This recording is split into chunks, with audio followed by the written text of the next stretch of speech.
అయితే ఫస్ట్ శనగపప్పు వేసిన, తర్వాత ధనియాలు వేసిన, కొన్ని మెంతులు ఉన్నాయి కదా అవి కూడా వేసాను, ఇగో ఎండుమిరపకాయలు వేసాను. ఇప్పుడు మనం అవిసెలు వేసుకుందాము. ఒక చిన్న గ్లాస్ అంతే, ఈ గ్లాసు అవిసెలు. ఇవి కొంచెం వేగాక జీలకర్ర వేసుకుందాం. స్టవ్ చిన్న మంట మీద వేయించుకుంటే లోపల దాకా మంచిగా ఫ్రై అయ్యి ఉడుకుతాయి.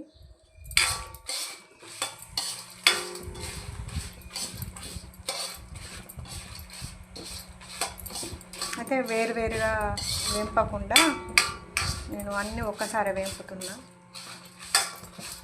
ఇది కొంచెం వేగినాక ఇప్పుడు ఇగో జీలకర్ర ఎల్లిపాయలు వేసుకుంటున్నా ఒకసారి.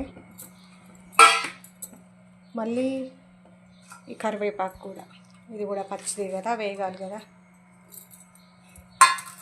కరివేపాకు ఎందులో వేసినా మంచి ఫ్లేవర్ వస్తుంది, కమ్మగా ఉంటుంది. ఇవన్నీ కొంచెం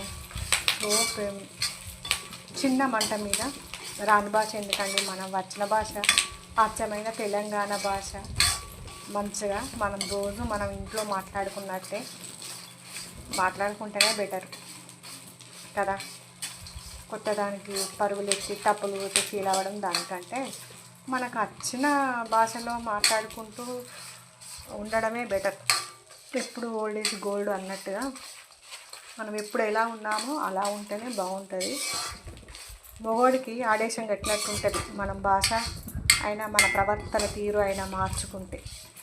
అది మనకు అవసరమా?